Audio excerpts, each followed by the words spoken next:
The House of Mystery presents Inside Writing, the radio show where authors discuss their writing process in all genres.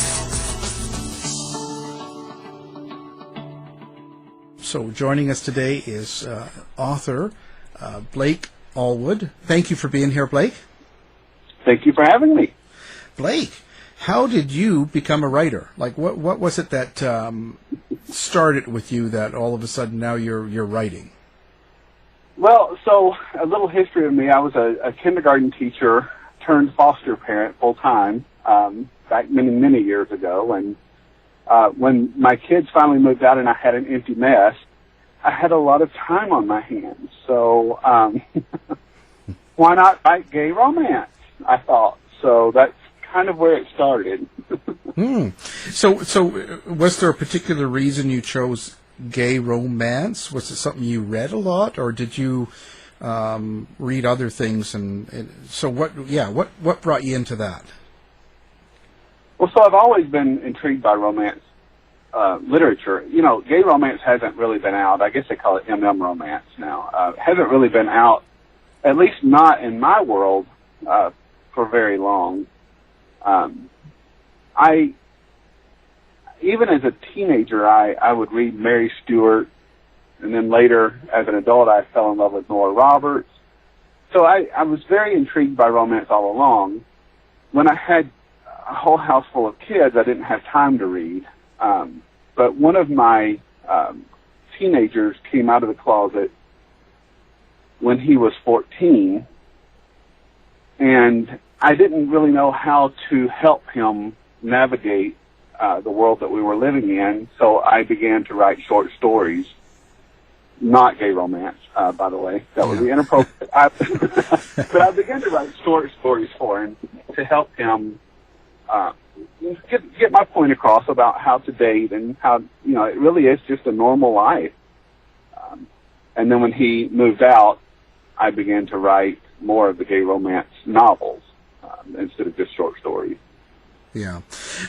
So where do you get your inspiration? So, like, when you do a character in a male romance, where do you draw that character from? Are they completely made up, or do they come from someone you know, or from someone you've seen, or where does that come from? To be very honest, it comes from usually a dream or a waking dream in the middle of the night as I'm lying in bed. And the scenario goes through my head, and then I can't sleep, so I get up and write it. I think that there's, with any writer, I think we all have a bit of a real life tie in our characters, but definitely for me, it's mostly fiction. Yeah. Imagination. Yeah. Oh, I understand that. But I was just wondering, so because in the first book you've got, it's called Aiden Inspired, and then you've got Susie Empowered. Now, they're related. That's a brother-sister, right? So, correct. So you come along with a storyline and Aiden Inspired, and you're doing that. So how did all of a sudden you get a second book in that where you're pulling the sister now? So you've got this sort of relative happening. See, because that's all created. So I find that fascinating. Well, you know, Aiden Inspired was 100% imagination. I wrote that actually 2.5 years ago, but didn't publish it until last year. But Susie, I sort of fell in love with her character as I wrote the book. She is definitely a whole lot of energy. She's, for your listeners, she was a Broadway star. And from Kansas City, which, you know, I was in Kansas City for 25 years, so that's sort of why Aiden and Susie were from there, because I knew about the area and could talk about their childhood. Susie, I wasn't going to write a male-female romance until the Me Too movement started.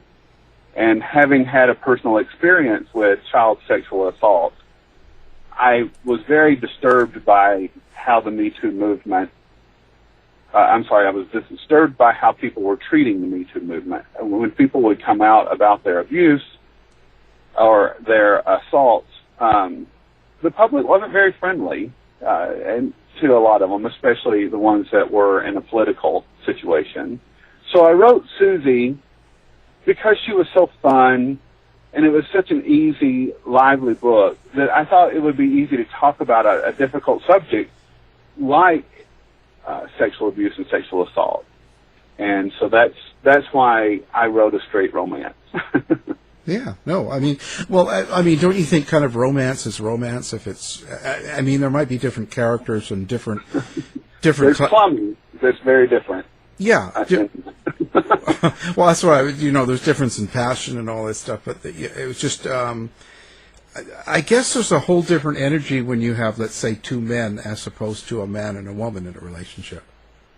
I think men deal with romance and love differently than women do, for sure. And that's stereotyping, and I don't mean to do that. But I think as a whole, women tend to be more emotional about sex and relationships and romance than even, and I consider myself really emotionally driven man. But even I am less so than a lot of the romance novels that I have read about men and women relationships. They tend to be much more emotionally driven than I am. Yeah, so I think that's a big difference. Yeah, well, yeah, because there's when you have a woman in relationship, especially if they have children or if she wants children, that's going to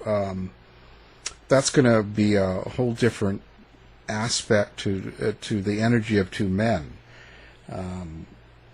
Although a lot of, well, I mean, in male romance, there's this whole genre or subgenre where they talk about impreg, where men can get pregnant. So I mean, that's not necessarily a barrier any longer. No, rightfully so. But to be honest, in my experience, with male, quite a few. I don't know what it is. It's kind of an interesting aspect of a relationship. Two men can be married for many years, but yet still have sex with other people, and it can be okay in a male relationship. It can be a standard. It's actually it's not uncommon. Whereas in a straight married couple, that's not common. I mean, it can be common that people are getting sex on the side, but it's not known to each other. Like, it's a secret. You know what I mean? Yeah. If the man's out dabbling around, he's not telling his wife, and she doesn't know about it. I think that you're right. I think in straight relationships, the dynamics are different as far as open relationships versus cheating. But I don't think.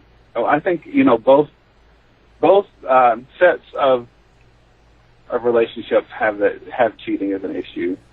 But I do think that gay men are more open to open relationships, for sure, and less likely to be upset when they find out their partner is dating other men in a gay relationship, maybe. Yeah. Well, I think there's a difference. I think that maybe I'm wrong, but from my experience, I think gay men can associate, or they can tell the difference between love, relationship, and building a life together, and hookups. Like, there's a definite difference in them. And I think, yeah. You're talking about a culture that's come up through a world of hiding since until recently. I think even I came out in the '90s, and it's all about hiding your relationship from your parents, or from family, from your work. And so I think that there's this pervasive, especially for those of us who are older, there's this pervasive hiding that's part of our experience as a gay person. I've been in a 25-year monogamous relationship, but that, I think it comes more from the fact that I came out early. I was accepted pretty early on, so I didn't have that a lot of my friends that are a little older than I am, experienced because in they often talk about, well, I don't want to be in a monogamous relationship, and they're clear with their partner from the very beginning, and their partners are cool with it. So I think, it's all still sort of an air. And then I think the younger generation is extremely interesting because whether you're a male-female relationship or a male-male relationship or bisexual relationships, I think they see sexuality very different than the rest of us do, and are much more open to open relationships, no matter who they are. Right. Yeah, I agree with that. I think they're seeing things from their own point of view, and it's different than our generation. I'm much the same as you. I'm 57, and and I was out in the 90s. So yeah, I guess the people now, because there's all the gender identity and stuff, so there's a whole different sexual revolution going on now. It is. It's very interesting to watch, and sometimes a little hard to grasp from my 49, as of yesterday, year old brain. Well, there you go. Happy birthday. Thank you. Still young. And this is why I hang out with people your age. Yeah. Well, do you miss the 90s in the sense? I do. Yeah. Well, not only. Well, you see, I miss the 90s for a couple of reasons. One is definitely it seemed to be a more fun time. It seemed to be a lot better time than what we're going through now. There seemed to be less issue than there is now, which is crazy because once you go through it should just get better, not worse. And the other thing is there was something, I don't want to say exclusive, but I almost feel that way because we had clubs and we had our own sort of world going on, and a lot of that's disappeared. I think absolutely right. The 90s for me, I got to go play, and I got to be a teacher over in this little world, and over in the other world, I got to be free. I went dancing, and I remember the first time I went to a dance club, and I'm from the South. I'm from Tennessee, and I remember the first time I went into a country western bar and saw two men two-stepping, and I just thought I had died and gone to heaven. And I mourn very much so that world is sort of gone. And the country western bar that I went to in the 90s is gone, as well as so many other places I used to go that, and other kinds of music that was there. Yeah. Well, I think it's just, like I said, as we get older, the next generation sees something different. So, and it's really interesting, the changes. Does that affect your writing when you're dealing in romance, or do you think romance is still the same? Oh, I don't know. So I tend to write people my age, Generation X more, and baby boomers than I do the new generation. Only because I understand my own generation more than I do the younger people. But that doesn't mean I don't have a lot of followers who are younger. I think that it does affect. I'm influenced by the 90s because that's when I was out. Right. And then I was a teacher and foster parent where I was married, and so I wasn't doing a whole lot of associating with the gay community.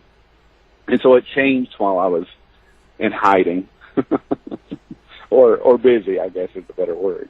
Yeah. So I think that absolutely that doesn't impact my writing. Luckily, I have a lot of followers, mostly women that are younger, that I can send my book to and go, did I miss this completely? And they write back, yes. And then tell me how to fix it. Yeah. Well, yeah, that's interesting. So I've heard this now. I don't know. So you find most of your followers and probably your readers are women. Correct. So I have 70% of my readership are women. That is slowly changing, but it's because I'm working really hard to recruit more gay male or gay or male in general readership. I actually have a couple straight men that like to read my book. which is kind of fun and different. Yeah. Shocking. Well, yeah, I guess there's maybe an interest in what they're. Intrigued. Yeah, I think intrigued. Yeah. According to Kinsey scale, we're all somewhere most of us are in the bisexual part of this whole world anyway. But, and I think the younger generation is giving us more freedom to, if you identify as straight, to look over on the gay side and go, okay, well, that's interesting. I may not ever want to do it, but it's interesting to look at. Yeah, I think it's a little less of an issue now. I think you're right. For that generation. So I think that's good. I find this interesting. Now, it says here now that you are you releasing a book in you said in April, the standalone. It hasn't been released. No. So I do have one, and I'm dabbling in suspense, and I'm wanting to expand my writing a little. I love contemporary romance, but I wanted to expand a little bit, and so I wrote a suspense romance, and when I sent it to, and it's kind of a funny story. So my husband is definitely not a romance reader. In any sense of the word, no, not ever going to love to do that. Tom Clancy, yes. Nora Roberts, not so much. And then my editor is a straight man college professor that I used to know back in Missouri, and so he started doing my major edits.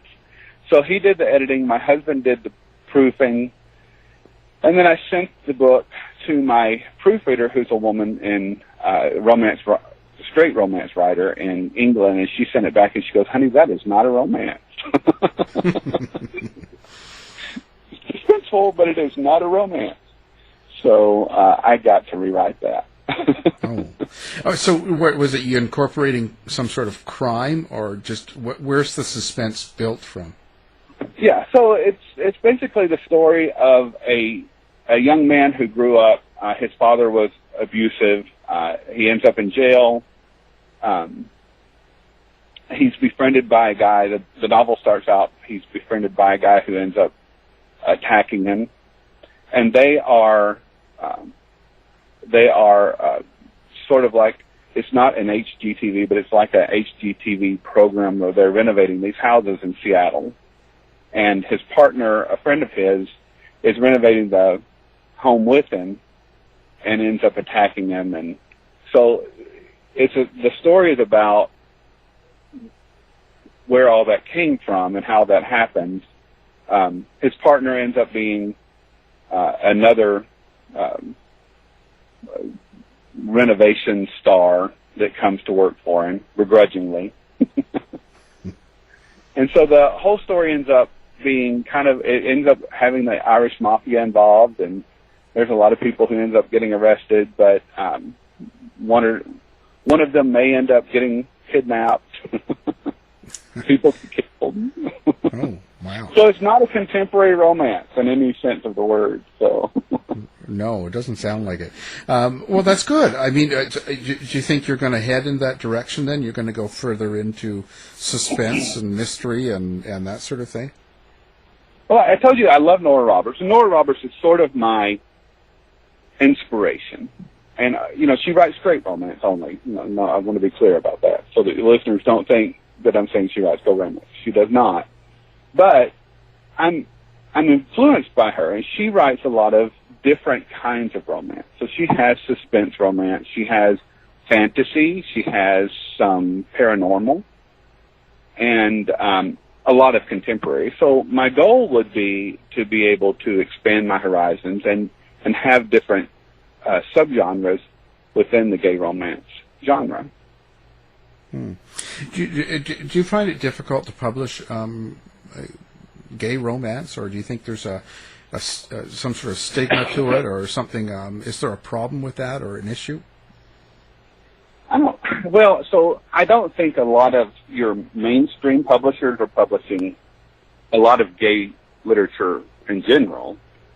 I think that's there are some, but certainly male romance, gay romance. That is not, you don't find the mainstream publishers publishing any of it. For the most part, you find that either in your small publishers, but in a larger part self-published. And there's a couple venues that you can do to do that, but I go through Amazon. Yeah, I've heard that. I've always been in the true crime era or nonfiction, so I've never ventured into any of the fiction or drama or any of that stuff. Not as yet, anyway. So I was just wondering how that was, and I've heard that none of the mainstream publishers will really publish that kind of book. So no, not yet. But 3 years ago is when I started, and I started reading. Lucy Lennox is a pretty popular MM romance author, and 3 years ago she was just getting started. And I think that when I talked to her back then about publishing my books, I think even then, it was just not really a lot of action going on. In the last 3 years, there's been a huge growth, and a lot of authors who write straight romance and are published, best-selling authors. There's a couple best-selling authors in romance that was on the New York Times bestsellers list. They are moving over to MM romance because it's grown so much, and so many people are wanting to read it, especially women are wanting to read it. So I don't think it'll be long before the mainstream publishers catch wind of it and want to play. Because they tend to go where the money is, I think, like any business. And definitely MM romance is ticking up. Oh, for sure. I think that, they run as a business. Their object is, to make money, profit. So, yeah, for sure. It's kind of their goal. So if they think they can make money with it, that's great. They probably will. Now, you have quite the lifestyle. So now you are just traveling around. Yes. Now, if this is true. Happily. Yeah. So no, but I find this fascinating. So you and the hubby with your dogs are traveling around in an RV, just going around the country, and you get inspired by your traveling and the adventure that you have.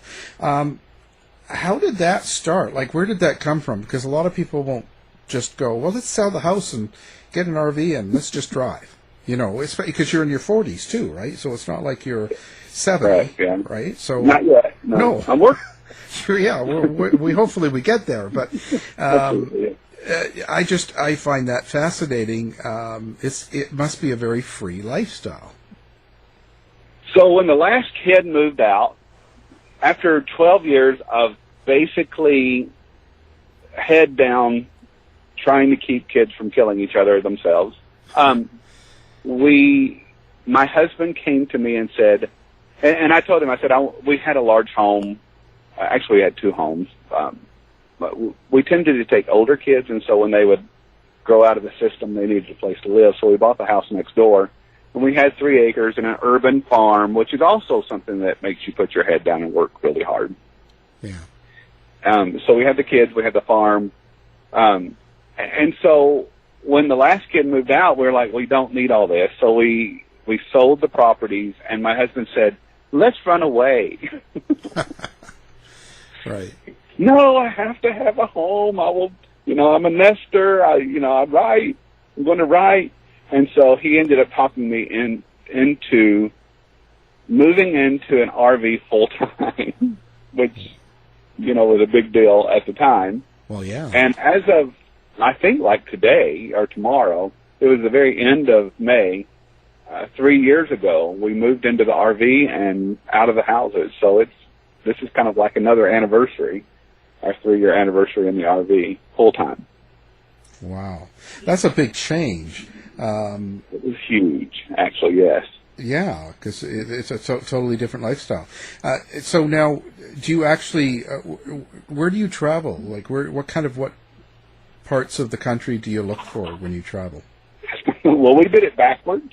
When we started, we left Missouri, and we moved to Seattle for the winter. Don't ever do that. That's wrong, by the way. Don't. Seattle has no sunlight at all for 3 months. No, like, it rains. Don't live in it's wrong. Yeah, you have to like the rain. No, yeah, and I fancy myself as someone who could live in England, and so I'm like, oh, I can do this. No, I was wrong. So we left Seattle. We went to Georgia for the summer, like crazy people. And so we went across country and stayed in Georgia over the summer that next year. And then we got smart and decided that we would try to be in the warm places in the winter and the cool places in the summer. But my husband is a registered nurse, and he still works, so we go where the contracts are. Oh, that's interesting. He's a contract nurse. Yeah. So, and so you mentioned that as the travels provide the inspiration. So, what is it about the travel? Is it what do you do with your time that gives you the inspiration?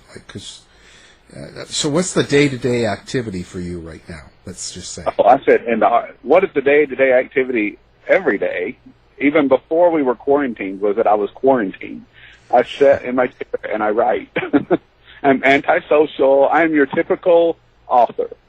I just kind of hide, and my skin gets paler and paler as the time goes on. And but I get a lot of inspiration from where we are, because we do go out and travel, and we like to explore. We like to take the back ways. Aiden Inspired was written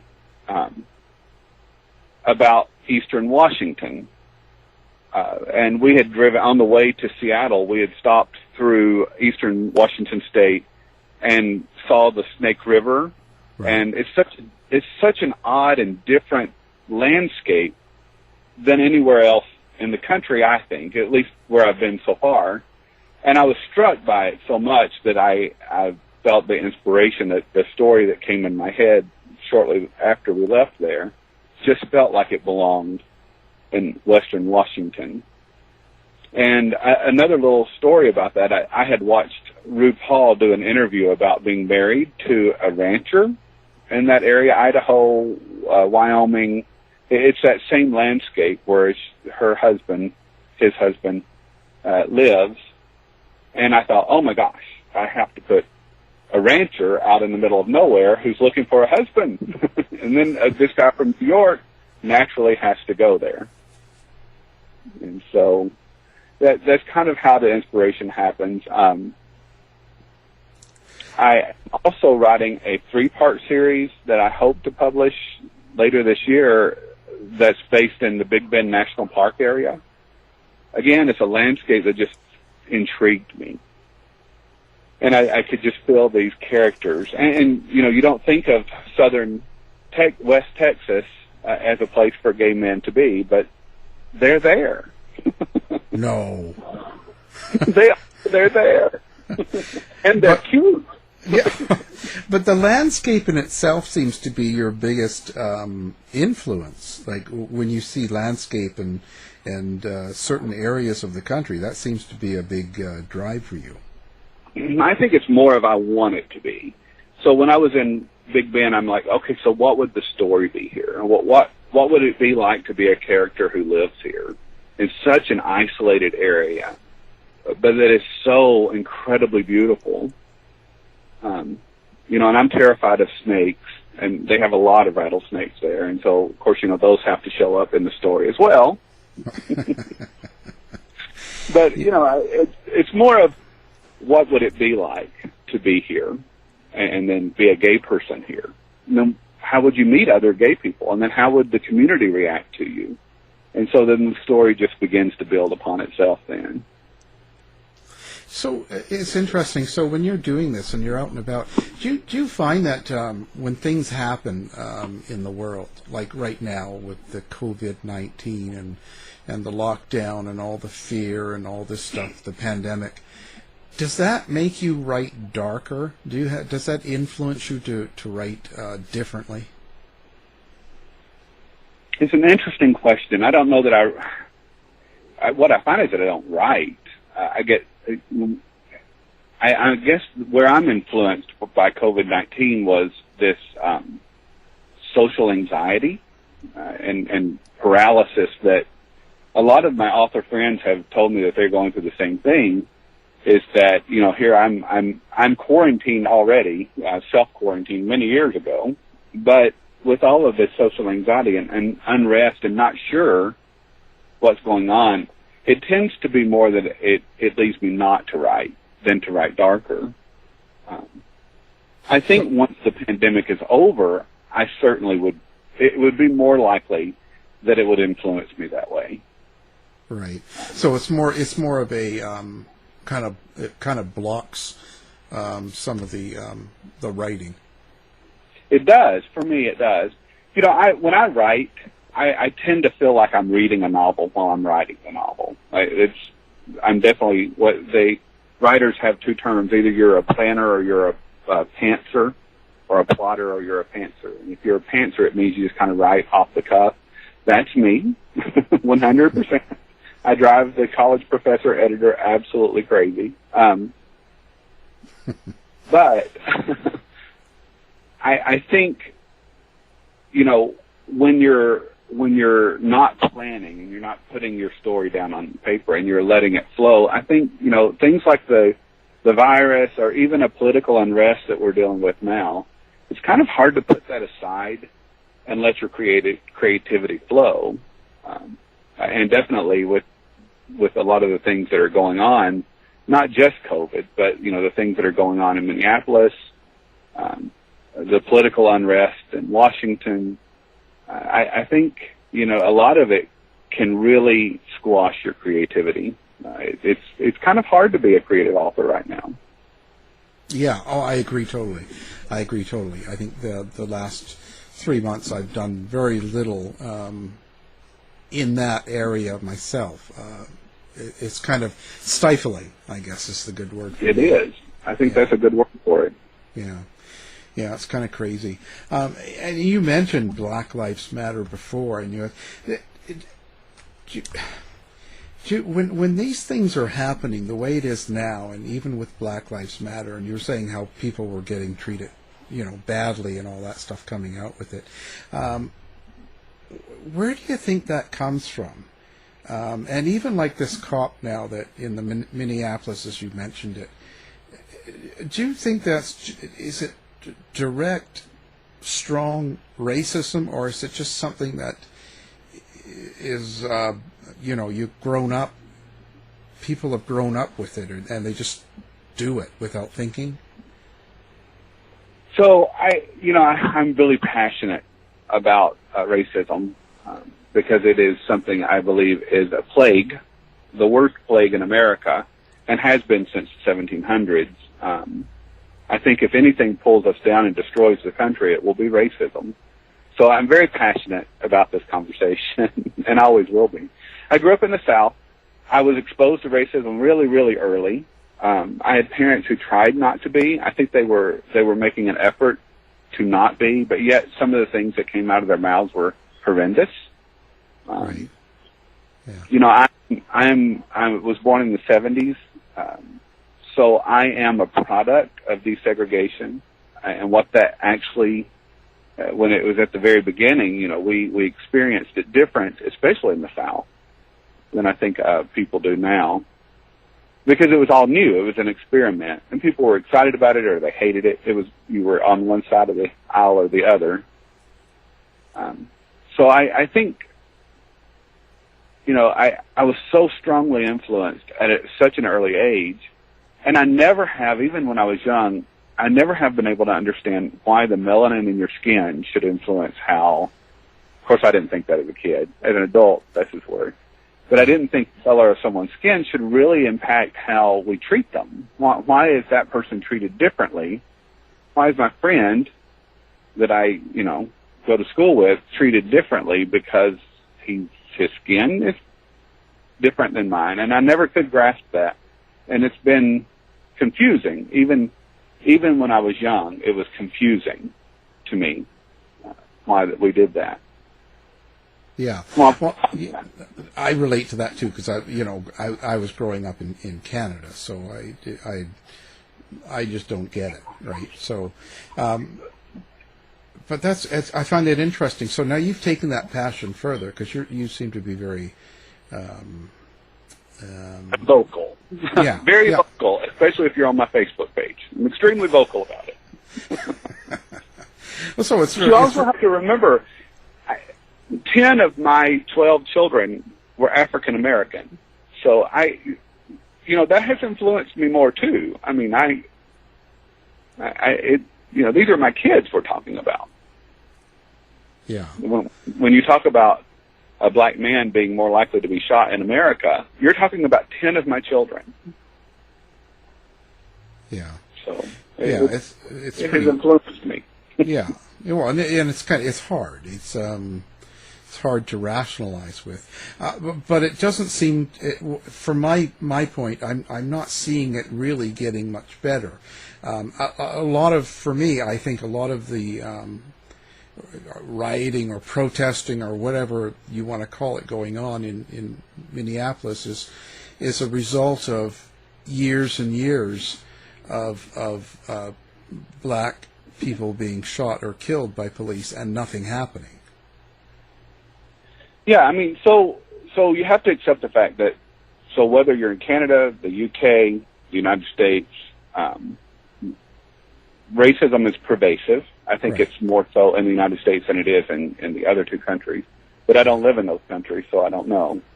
But I can speak for here, and I think that it's such an institutionalized thing that we don't even realize that we're racist. And I have, if you've been on my Facebook page, you've seen that I argue quite frequently, racism is intrinsic for people who are raised here. We see it on television. It's often hidden in different messages. Our parents teach it to us. Our schools teach it to us. Our teachers, our influencers, our churches. We're influenced by racism from the day we come out of the womb, I think. So it isn't a matter of if we're racist or not. I think it's a matter of we are. So what do we do not to let our institutionalized racism impact other people? And that's where my passion is that, how do I prevent my institutionalized racism? How do I recognize it, first of all? And then how do I keep it from affecting the people that I care about or people that I am a citizen with in this country or other parts of the world? Yeah, I think that's a very, very interesting point. I think that's a very good point. I think that's probably a realistic way of looking at it. We're born with differences and we naturally are curious about it, but for some reason, in some instances, we learn to hate the differences rather than try to learn from them. Embrace them, yeah. Yeah. It's kind of. Do you want that to be part of your stories when you write like this? It is. It is. There's usually an undercurrent. I didn't do so as well as I would have liked to in the first 3 novels, but it's definitely there in the rest of them. You'll catch them. And I try to put it into points where that people can grasp it. And I don't just use one culture. I try to incorporate multiple cultures across the spectrum, whether it's in my first novel and the next series that I have coming out. One of the main characters is Cuban or descended from Cuba, Cuban Americans, and then the other one is Mexican American, and then I have one that comes. The second novel in that series, the main character is Croatian. Although that's European, the Croatians definitely struggled in the 80s when they came over here as well, as did the Irish at one point. So I think, I try to point out racism and bigotry of many different levels, but definitely, I think it's trying to get people to think about how are you internalizing the differences in other people, whether they be immigrants in general or, white or black or a person of color, Native American. all those are important to me to begin to talk about how they are our citizens, our fellow citizens, whether you're in Canada or U.S. or another country. So, yeah. Yeah. I wonder. So maybe you'll get a mixed couple in a relationship. Mm-hmm. Oh, there you go. Well, and yes, it's coming. Yeah. But it's hard. I am who I am, and this is, I have this conversation with a couple of my Black author friends. I am a white man from Tennessee, and so it really comes down to, at what point does my writing need to not try to be something I don't know or don't understand well enough? And in that case, you need a co-author, and that's all I'm going to say about that. Oh, well, there you go. So you like working with other people, too, then? You think that's important? As far as co-authoring, we'll Yeah. see. It's a new experience, so we'll see how that works out. But I think I'll be fine with it. I've enjoyed co-writing other things when I was in school, so I imagine it will be fine. Yeah, I think that you can each put in your own, experience, and it reads better then, probably. Well, you have two characters, and they're two characters from different parts of life in general, whether it's two Caucasian characters, one could be from Canada, one from the United States, and you have very different ways of looking at the world. So it's a matter of if you can get your co-author to work on that side of it. And it is almost like you're developing a relationship with them. So it's kind of interesting how it works out. Now, that is interesting. Now, when you do your male-male romance, are you concerned about having sex in it, or sex scenes, or things like that? So there's a huge debate when I first started. Do I want to write sex scenes, or do I want to fade to black? Well, yeah, it's important because I get that. We talked to Joe Costanello, and we've talked to, and so I just find it interesting. And what Robert Innes, I guess, was one that said that he didn't put sex scenes in it, and he would get complaints. So I kind of find that interesting. So when I first started, I was determined not to do it. I didn't want to put sex scenes in, and I was going to fade to black. And I reached out to several authors that were already writing MM romance, and they all said, "No, you have to do it. No one will buy your book." So I decided to go for it, and now I'm completely different about it. So now I'm like, well, here's the deal. People have sex, and it's part of the experience. So I'm not going to hide from it. I'm going to go straight out. I'm going to go not straight. I'm going to go right for it. Stay gay. Yeah. Just so you know. Yeah. But I think what's really interesting is the difference in male writers and female writers, and this is where I have stumbled a bit. The majority of people who write gay romance are women, and that's because the majority of people who read gay romance are women. In fact, the majority of people who read romance are women. So in general, so naturally, that's the case with us as well. And the way that women write gay romance, it's different than I do. And I've had to take some classes actually to learn how to write gay romance. So a gay man is taking classes on learning how to write gay. Well, yeah, because the reality is, gay men, listen, I don't mean to be rude, but we're wound bound, thank you, and then off with it, we're ready to go. So there's not a whole lot of, cuddling and loving, and, this is why Grindr is so popular. Well, yeah, it's true. But how can so this is something I've also heard as a controversy in this area. How does a woman how is a woman able to write about an experience of two men being together? Because when you're with another man, when you're with your husband, it's a different energy than if it would be a woman. So how is she going to represent that correctly? Well, she's writing fiction. Mm-hmm. She's not writing bibliography. She's writing fiction. She's writing about what her fantasy of a gay romance would be. You know, and this is why men in all romances, whether it's gay or straight or whatever, all men can, you know, have multiple orgasms all night long, every night for years. That's not real, but it's their fantasy, and good for them. It's my fantasy to do that too, but in reality, you know, it's a little different. So, but no, I don't really think it is a controversy. I think romance, the genre of romance, was created by women, and it's theirs, and has been theirs for generations. Without them, there would be no romance genre. Well, what is it that you're learning? Let's say when you say you take classes. So, but what is it that you have to do a lot more talking? So, you know, we don't do as much talking as in real life as I think is done in writing.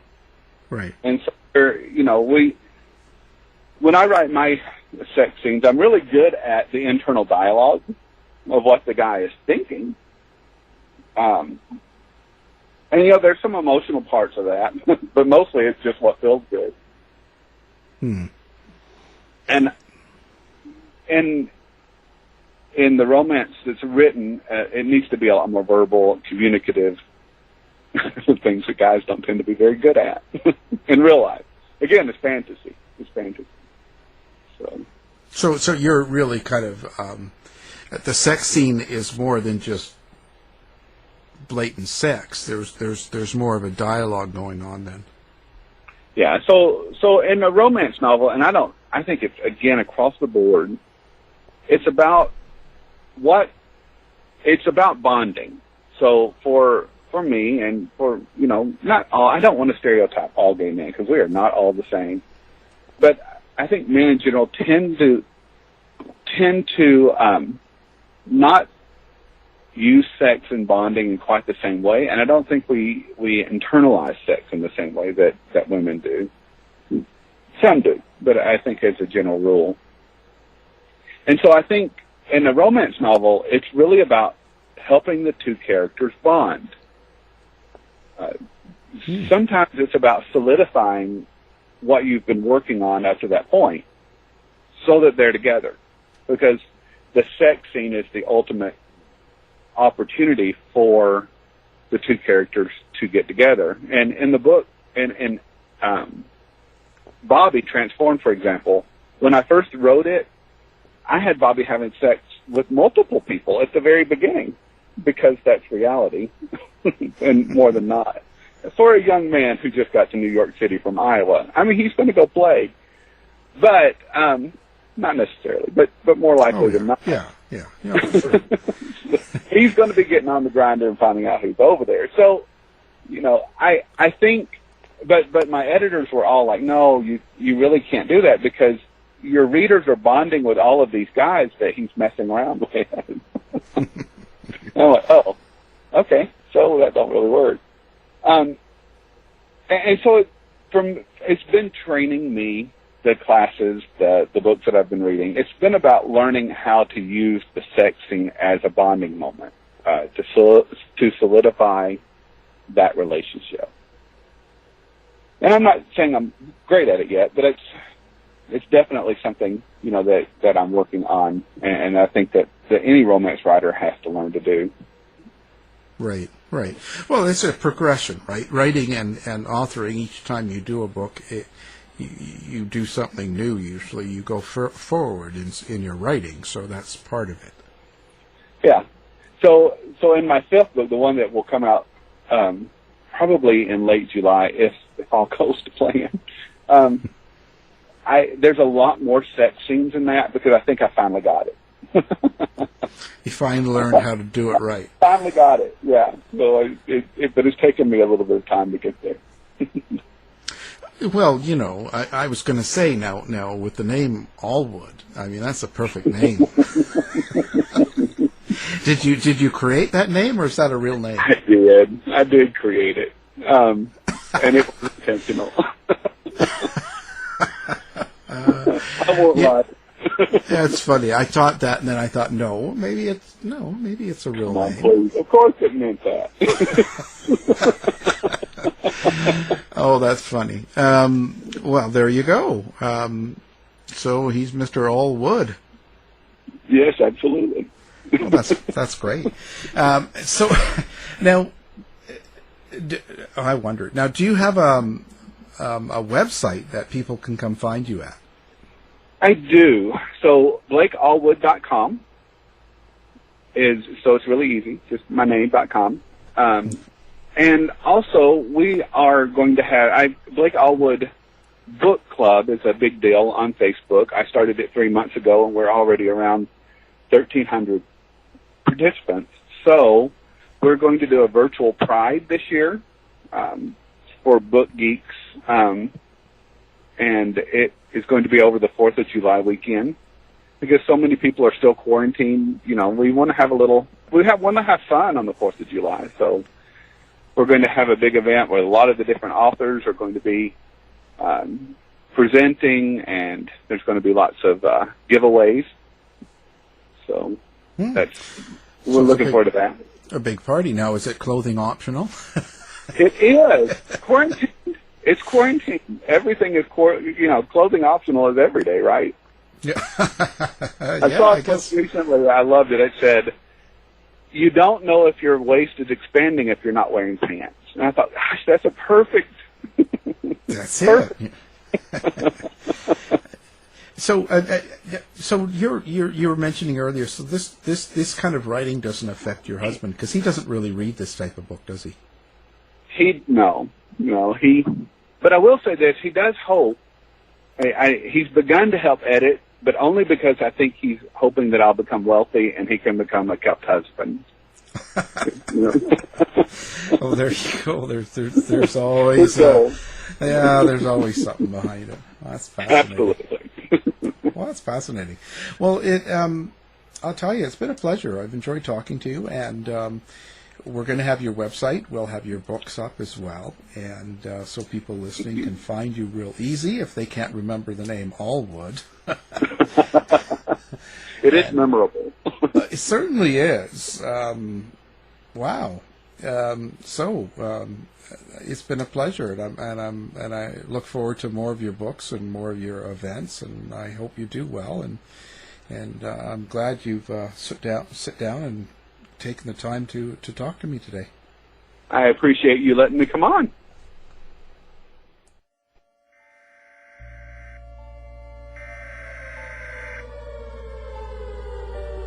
We interrupt our programming.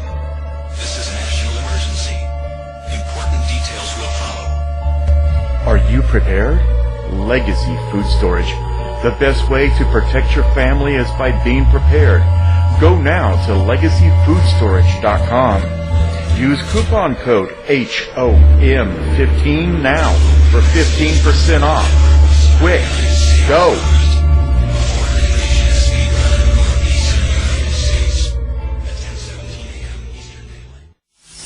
To find out more about our show, guests, or to listen to past shows from our archive, please go to www.houseofmysteryradio.com. Show's over for now. Was it as good for you as it was for me? Well, good night. This has been a production of Something Weird Media. I'll be back.